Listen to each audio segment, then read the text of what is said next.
กน้ำใจปรับปรุงกายนอกกายในแยกได้ปัญญาจะรุ่งมัคคยานเรื่องรู้เข้าเขตโสดาบัน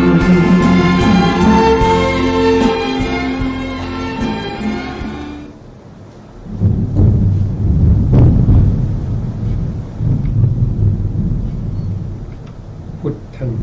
สรณังคัจฉามิธัมมังสรณังคัจฉามิสังฆังสรณังคัจฉามิกราบนมัสการพระมหาเถระพระสังฆาธิการพระเถรานุเถระสวัสดีท่านผู้ฟังและผู้ชมทุกท่านที่ติดตามในรายการพระไตรปิฎกลอยฟ้าครั้งนี้เป็นครั้งที่22ในเรื่องของสติปัฏฐานตอนกายานุปัสสนาสติปัฏฐานในส่วนที่เป็นอานาปานบัพพะคือการกำหนดรู้ในเรื่องของการหายใจเข้าและก็หายใจออกในอานาปานสติในอานาปานสมาธินี้นะครับที่พระพุทธองค์แสดงไว้ก็จะมีอยู่ทั้งหมด4จตุกะด้วยกันจตุกะที่1ก็จะพูดถึงในเรื่องของสมถะนะครับเป็นไปในสมถะก็ทำให้เกิดสมาธิแล้วก็ให้เข้าถึงอัปปนาฌานแล้วหลังจากนั้นก็ออกจากฌานแล้วก็ใช้เป็นบาตรในการเจริญวิปัสสนาเพื่อให้ได้มรรคผลต่อไปก่อนจตุกะที่2ก็เป็นไปในส่วนที่เป็นเวทนานุปัสสนาสติปัฏฐานจตุกะที่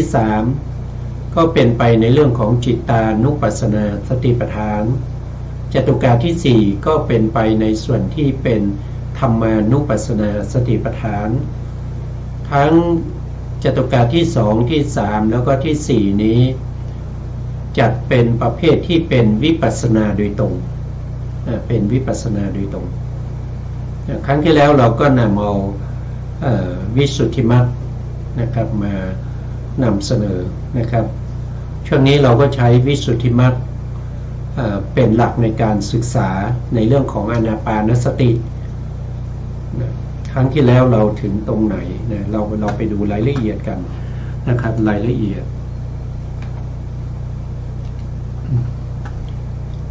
ครั้งที่แล้วก็พูดถึงในเรื่องขอ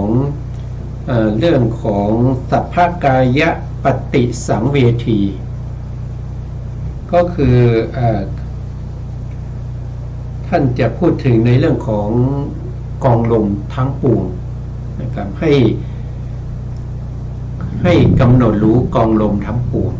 ว่าเราจะกำหนดรู้กองลมทั้งปวงแล้วก็หายใจเข้าเราจะกำหนดรู้กองลมทั้งปวงแล้วก็หายใจออกอันนี้ก็เป็น เป็นจตุกะที่1แต่เป็นข้อที่3นะครับเป็นข้อที่3ซึ่งการกำหนดรู้ในเรื่องของสัพพกายะปฏิสังเวทีอาสสิสามิติสีคติสัพพกายะปฏิสังเวทีปัสสสิสามิติสีคติอันนี้ ถ้าแปลก็สำเนียกก็คือศึกษาหรือพิจารณาในเรื่องของตามศึกษาว่าเราจะเป็นผู้กำหนดรู้กองลมทั้งปวงหายใจออกกองลมทั้งปวงคือในที่นี้ท่านได้อธิบายไว้ก็คือลมที่กระทบที่เป็นเบื้องต้นท่ามกลางแล้วก็ที่สุด เบื้องต้นอยู่ตรงไหนลมเข้าก็อยู่ที่ลมกระทบที่ส่วนใดส่วนหนึ่งตรงที่โพรงจมูกหรือปลายจมูกหรือว่าตรงที่ริมฝีปากก็แล้วแต่ผู้ที่ปฏิบัติว่าเดี๋ยวรู้สึกชัดเจนอยู่ตรงไหนก็ให้กำหนดตรงนั้นนะอันนั้นคือเขาเรียกว่าเป็นต้นลมนะเบื้องต้นท่ามกลางอยู่ที่ไหนส่วนกลางก็จะอยู่ประมาณช่วงอกนะครับอยู่ประมาณช่วงอกหรือหัวใจนะที่สุดก็อยู่ที่ท้องน้อยนะตรงสะดืออันนี้เรียกว่าเป็นการกำหนดรู้ลมหายใจทั้งหมดนะครับกองลมทั้งหมดเวลาเราหายใจออกต้นลมก็จะอยู่ท้องน้อยนะครับแล้วก็กลางลมก็จะอยู่ที่ระดับอกแล้วก็ปลายลมก็จะอยู่ที่จมูกนะครับอยู่ที่บริเวณที่กระทบปลายจมูกหรือโพรงจมูกหรือว่าบนริมฝีปากก็แล้วแต่ท่านนะครับว่าท่านรู้สึกชัดเจนตรงไหนก็กำหนดตรงนั้นแล้วท่านก็ยังได้อธิบายว่าการที่เราจะกำหนดรู้กองลมทั้งปวงนี้ไม่ให้ตามลมนะครับให้เอาสติเกาะไว้ที่ลมกระทบตรงนั้นอย่าตามลมเข้าไปอย่าตามลมเข้าไปเวลาเราหายใจเข้าไปไม่ให้ตามลมเข้าไปนะครับไม่ให้ตามลมเข้าไปแล้วก็ตามลมออกมาแต่ให้กำหนดรู้อยู่ที่จุดใดจุดหนึ่งที่ปรากฏชัดเจนในขณะที่ลมกระทบครั้งแรกนะครับถ้ากำหนดอยู่ตรงนั้นเนี่ยสมาธิมีกำลังเนี่ยสมาธิมีกำลังเข้าถึงอุปจารสมาธิก็จะทำให้เราสามารถที่จะเห็นได้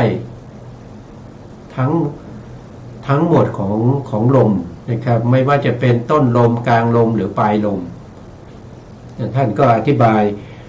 ที่เราผ่านมาเมื่อครั้งที่แล้วนะครับว่าบางท่านเนี่ยภิกษุบางท่านหรือบางโยคาวจรบางคนนะครับที่ประพฤติปฏิบัติในเรื่องของอานาปานสติเนี่ยบางทีเนี่ยก็จะเห็นเฉพาะต้นลมเนี่ยบางคนนะบางคนก็จะเห็นชัดที่กลางลมแต่บางคนก็เห็นชัดที่ปลายลมนะหรือบางคนก็อาจจะเห็นต้นลมกับกลางลมชัดเจนแต่ปลายลมไม่ชัดอย่างเงี้ยนะอันนี้ก็แสดงว่า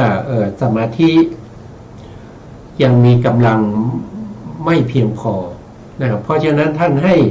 เราประพฤติปฏิบัติกำหนดอยู่ที่ลมหายใจที่หายใจเข้าหายใจออกนะครับใส่ใจแล้วก็ทำบ่อยๆนะทำบ่อยๆใส่ใจเจริญให้มากเนี่ยเจริญให้มากทำให้บ่อยทำให้จนเชี่ยวชาญทำให้เกิดความชำนาญ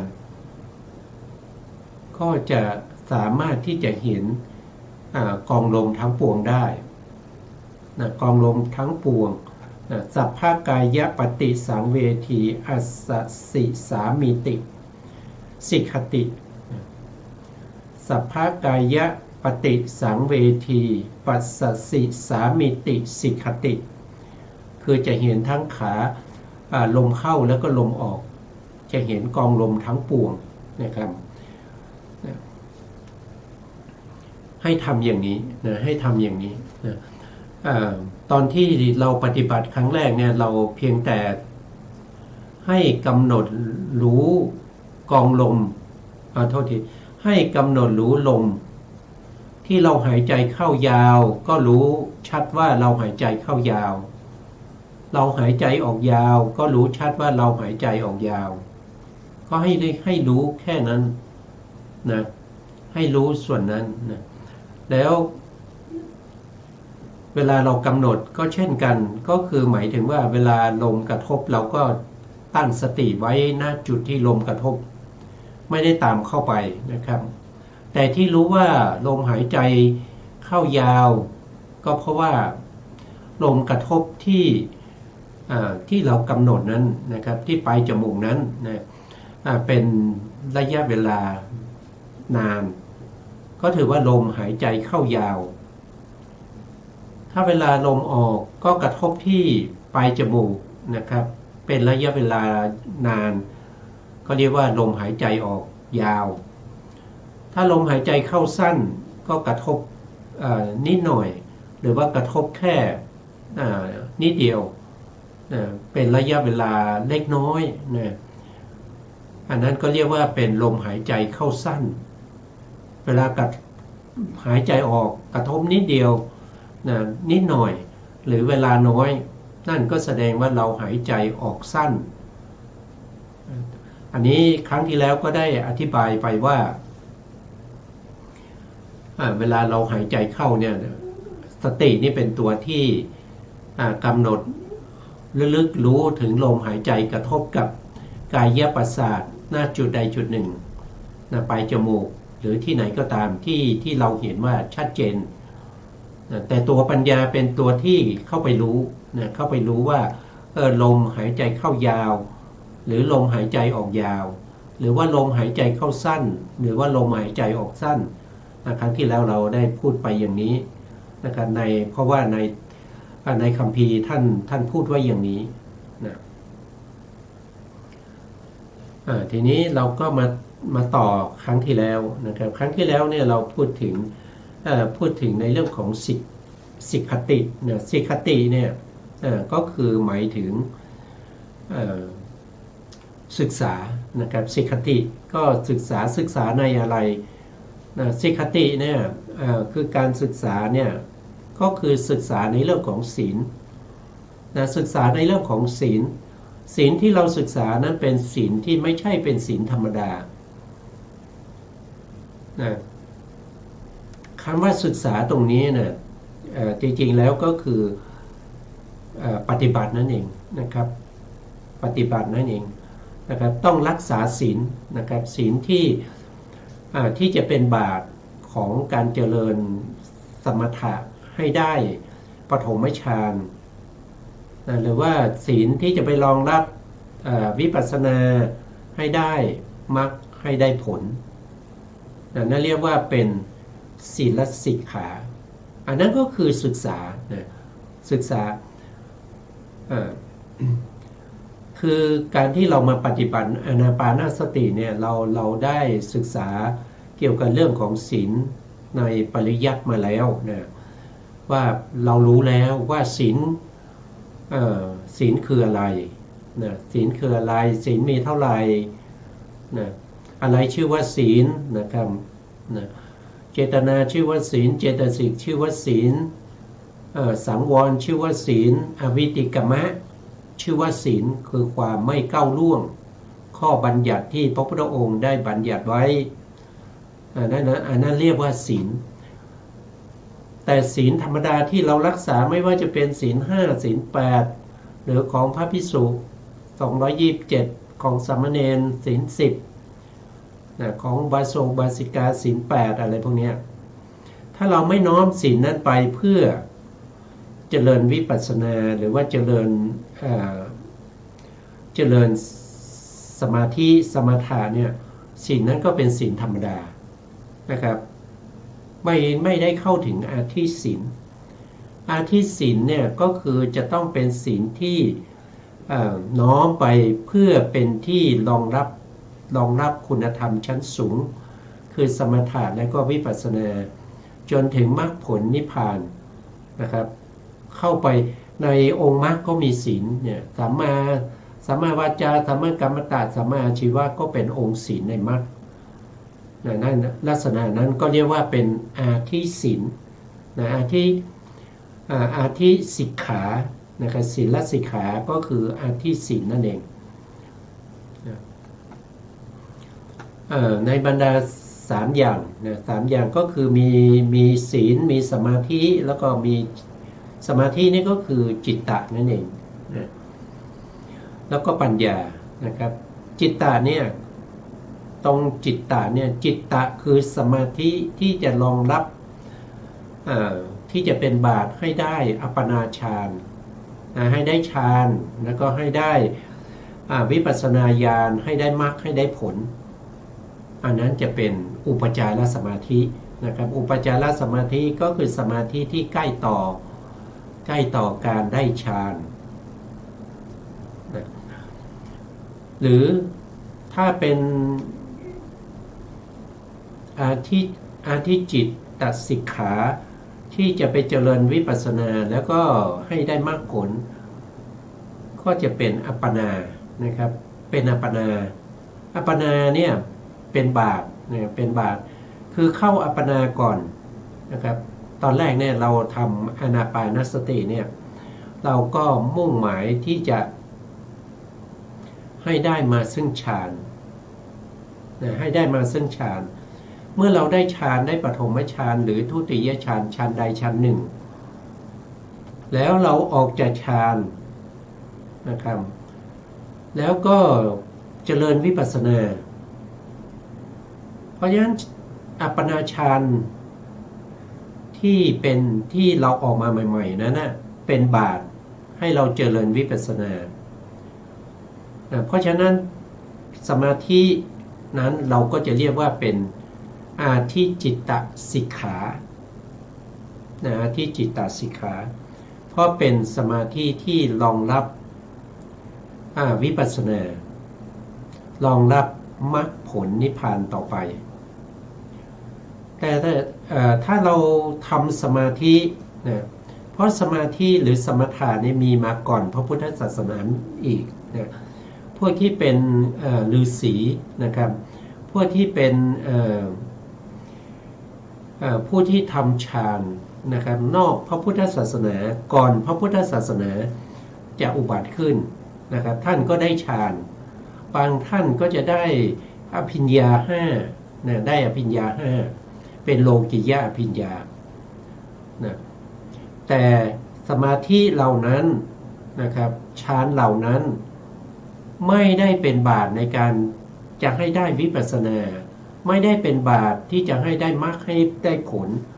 อย่างนั้นเราก็ไม่เรียกว่าเป็นอาทิจิตตสิกขา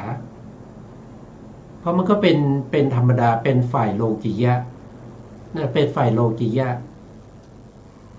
นะไม่เป็นบาตในการเจริญวิปัสสนาก็เรียกว่าแค่ได้ฌานนะครับไม่เรียกว่าอาทิจิตตสิกขาอาทิจิตตสิกขาต้องรองรับคุณธรรมชั้นสูงนะรองรับคุณธรรมชั้นสูงถ้าว่าโดยยอดของคุณธรรมนั่นก็คือ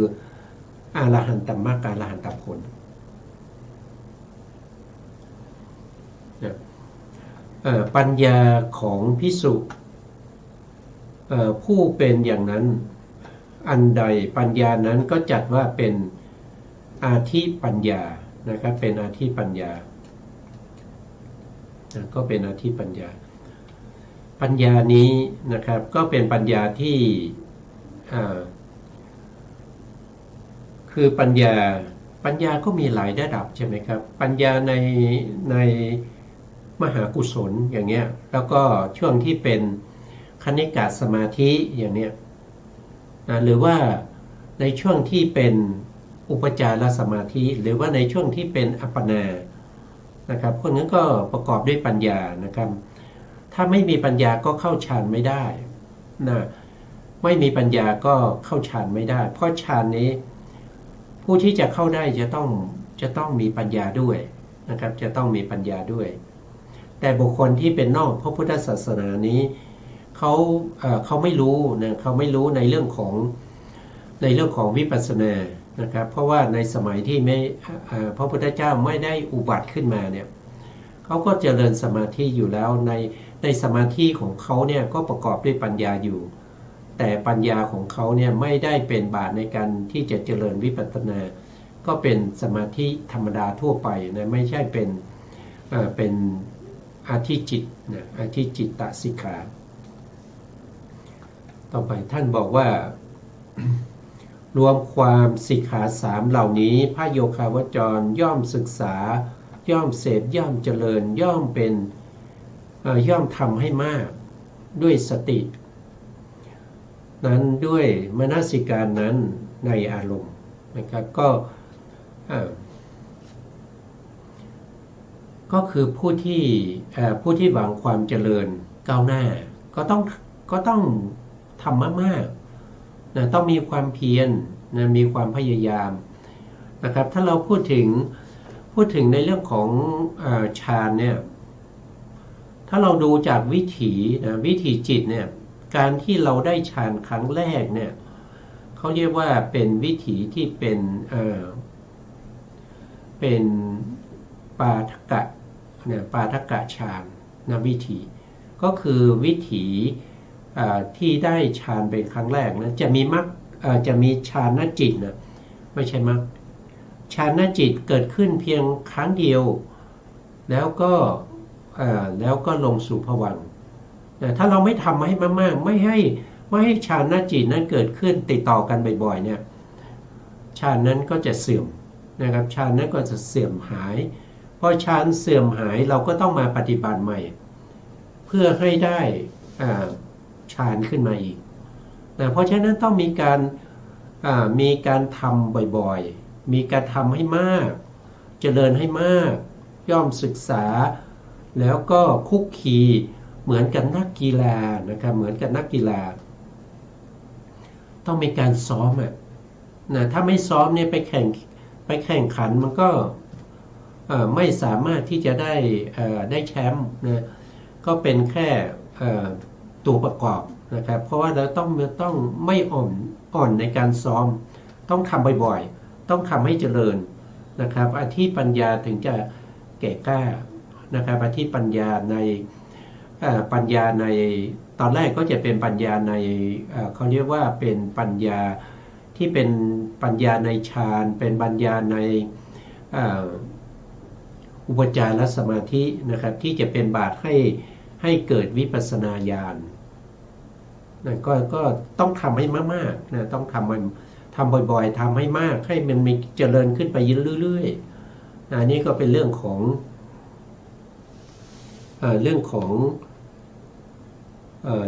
การ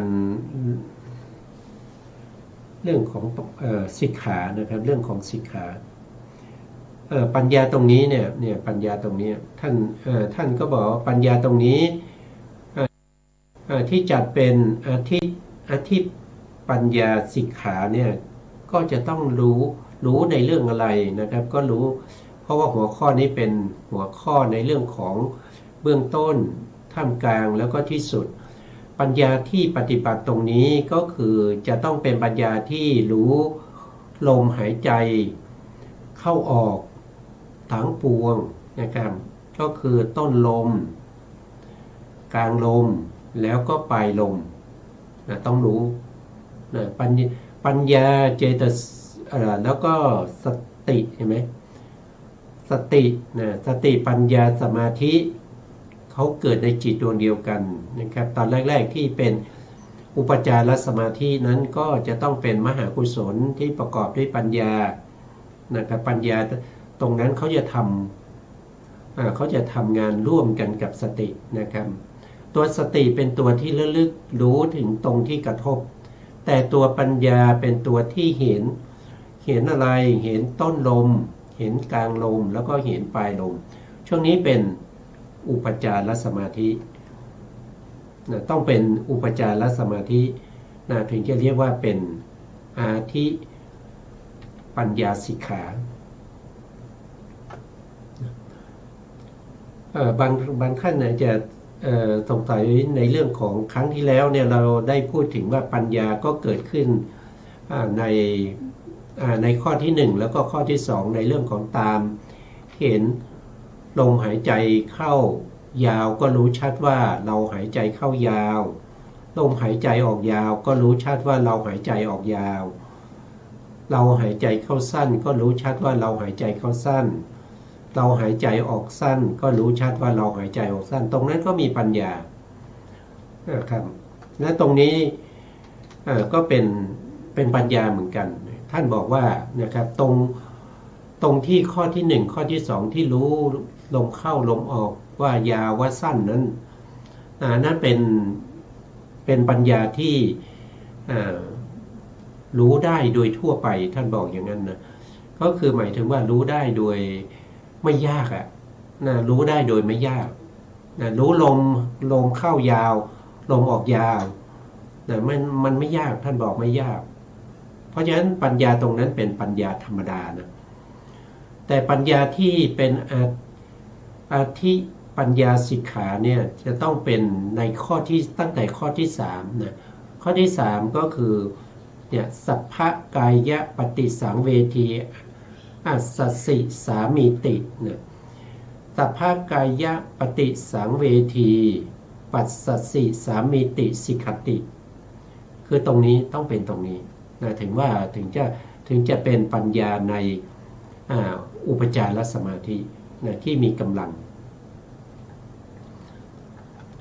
ต่อมาต้องพยายามเพื่อให้ญาณเกิดนะญาณนี้ก็คือปัญญาอีกแล้วนะครับต้องให้ปัญญาเกิดนะครับในบรรดาในทั้งสองนะครับปัญญาในทั้งสองตรงนี้ก็คือหมายถึงข้อที่1กับข้อที่2นะครับที่รู้ลมหายใจเข้ายาวแล้วก็รู้ลมหายใจออกยาวคือข้อที่1นะครับข้อที่2ในที่2ก็คือรู้ลมหายใจเข้าสั้นนะครับแล้วก็ลมหายใจออกสั้นอันนี้ก็เป็น2ในเนี่ยเพราะเหตุนั้นในแรกพระโยคีพระโยคาวจรพึงหายใจออกหายใจเข้าอย่างเดียวเท่านั้นและไม่พึงทำกิจใดๆนะครับแต่ไม่พึงให้รู้เฉพาะลมหายใจเข้ากับลมหายใจออกว่ายาวหรือสั้นเท่านั้นเองไม่ควรทำกิจใดๆนะครับมันก็จะไปขัดแย้งกับที่เราพูดมานะครับก็คือตอนแรกเนี่ยก็พูดว่าสตินี่เป็นตัวระลึกรู้ถึงลมกระทบนะแต่ตัวปัญญาเป็นตัวที่รู้ถึงลมหายใจเข้ายาวลมหายใจออกยาวลมหายใจเข้าสั้นลมหายใจออกสั้นตอนแรกที่เราพูดนะครับเราคือในตำราเขาบอกไว้อย่างนั้นนะครับตรงนี้แหละที่พูดไปเมื่อกี้นะครับท่านก็บอกว่านะครับที่รู้ลมหายใจเข้ายาวแล้วก็ออกเข้ายาวแล้วก็ออกยาวเนี่ยอันนั้นก็คือปัญญาธรรมดานะครับเป็นปัญญาที่เกิดขึ้นแล้วแต่ยังเป็นปัญญาโดยทั่วๆไปนะถึงรู้ว่าลมหายใจเข้ายาวแล้วก็ลมหายใจออกยาวนะครับตัวปัญญานะตัวปัญญาแต่ตัวปัญญานั้นเป็นปัญญาโดยทั่วไปเป็นปัญญาธรรมดายังไม่เข้าถึงอุปจารสมาธิท่านพูดอย่างนั้นนะแต่ว่าตั้งแต่นี้ไปนะก็ควรจะทำความเพียรนะให้ญาณเกิดขึ้นนะให้ญาณเกิดขึ้นตั้งแต่นี้ไปก็คือตามรู้กองลมทั้งปวงรู้ว่าต้นลมกลางลมและปลายลมนะครับอันนี้คือท่านอธิบายท่านยกตัวอย่างมาแต่ผู้ที่ปฏิบัตินี้ก็มีลมหลายประเภทนะจะเป็นประเภทไหนก็ตามเราต้องรู้ทั้งหมดนะบางคนอาจจะหายใจไม่เหมือนคนอื่นนะครับก็คือเวลาหายใจเข้าเนี่ยมันจะเข้าแล้วก็หยุดแล้วก็เข้าอีกหยุดเข้าอีกหยุดอย่างเงี้ยก็มีนะบางทีออกก็ออกน้อยนะครับนะเข้ามากออกน้อยก็มีนะครับมันก็จะคักเข้ากันไปเพราะฉะนั้นการที่เราจะรู้เนี่ยเราต้องรู้ทั้งหมดเลยเขาบอกว่าให้รู้กองลมทั้งหมดไม่ว่าจะหายใจแบบไหนสั้นยาวหรือผิดปกติหรือยังไงต้องรู้ทั้งหมดต้องมีสติกำหนดอยู่ตรงที่ลมกระทบและลึกรู้อยู่ตรงนั้นนะต้องมีความเพียรมีวิริยะเนี่ยมีวิริยะมีความอดทนเนี่ยแล้วก็มีสมาธิปัญญาก็จะเป็นตัวที่ตามรู้เนี่ยตามรู้สภาวธรรมเหล่านั้นที่เกิดขึ้นต้องทำบ่อยๆนะครับต้องทำบ่อยๆนะตั้งแต่นี้ไปก็ควรจะทำความเพียรเพื่อทำให้ปัญญาเกิดขึ้น ปัญญาเกิดขึ้นฉะนั้นพึงทราบว่าพระพุทธองค์จึงตรัสด้วยเป็นปัจจุบันการปัจจุบันการคืออะไรนะครับคือตรงไหนท่านก็บอกว่าอัสสิอัสอัสสามีสามีติปชานาติก็คืออะไรก็คือลมหายใจเข้านั่นเองนะครับอันนี้ก็คือได้แก่อะไรก็คือได้แก่ข้อที่1กับข้อที่2อันนี้เป็นปัจจุบันคือลมหายใจเข้ายาวก็รู้ลมหายใจเข้ายาวนี่เป็นปัจจุบันคือเข้ายาวก็ต้องรู้ในขณะนั้นต้องรู้เลยว่าเข้ายาวออกยาวก็ต้องรู้ในขณะนั้นว่าออกยาวอย่างนี้มันเป็นปัจจุบันการนะครับเป็นปัจจุบันการในทั้งสองเนี่ยเป็นปัจจุบันการนะครับสามีติปชานาติปัสสามีติปชานาตินี่ก็หายใจออกนี่ต้องรู้นะครับต้องรู้อันนี้เขาเรียกว่าเป็นปัจจุบันรู้ชัดว่าหายใจออกหายใจเข้าดังนี้เพื่อจะทรงแสดงอาการที่มีการยังยันให้เกิดขึ้นนะก็คือทำให้ปัญญาเกิดขึ้นพระพุทธองค์แสดงนี้นะครับเป็นต้นซึ่งจำเป็นที่จะต้องทำตั้งแต่นี้นะครับจึงจะแยกบาลีด้วยอำนาจของอนาคตการโดยในมีอาทิว่าสัพพกายปฏิสังเวทีอัสสสิสามิติอันนี้เป็นเรื่องของบาลีนะเราจะเป็นผู้รู้ตลอดนะมีคำว่าจะนะจะนี้ก็คืออนาคตนะครับเราต้องตั้งใจไว้ก่อนนะครับเราต้องตั้งใจไว้ก่อนที่เราจะกำหนดรู้กองลมทั้งปวงเนี่ย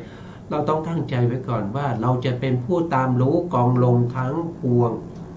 จะนะครับก็เลยเป็นอะไรเป็นอนาคตการนะครับนั่นก็แสดงว่าข้อที่1ข้อที่1กับข้อที่2เป็นปัจจุบันนะข้อที่3กับข้อที่4เนี่ยเขาเป็นอนาคตอนาคตการคือในขณะที่เราตั้งใจเราสำเนียกว่าเราจะเป็นผู้ตามรู้กองลมทั้งปวงแล้วก็หายใจเข้าอย่างนี้ก็เป็นอนาคตนะครับตอนนั้นยังไม่รู้นะตอนนั้นยังไม่รู้กองลมทั้งปวงแต่ตั้งใจว่าจะตามรู้กองลมทั้งปวงแล้วก็หายใจเข้า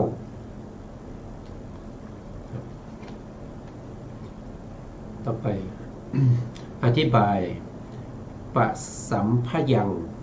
กายสังขารังนะอันนี้เป็นข้อที่4นะครับเป็นข้อที่4แล้วนะเป็นข้อที่4นะครับข้อที่4ก็จะมีท่านก็ถ้าเราว่าบาลีทั้งหมดนะครับก็จะมีข้อที่4นะครับในจตุกาที่1นะปสัมภยังกายสังขารังอัสสสิสามิติสิขติปสัมภยังกายสังขารังปัสสสิสามิติสิขติท่านก็ยกเอามาในส่วนที่เป็นปสังภยังกายสังขารังก็จะมีคำแปลอยู่ตรงนี้นะเธอสำเนียกว่าเราจะเป็นผู้ระงับกายสังขารแล้วก็หายใจเข้าเราจะเป็นผู้ศึกษาระงับกายสังขารหายใจออก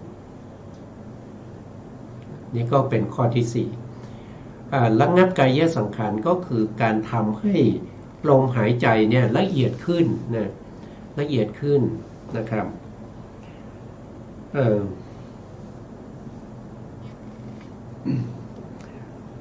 คำว่าสังขารนี่นะคำว่าสังขารนะครับ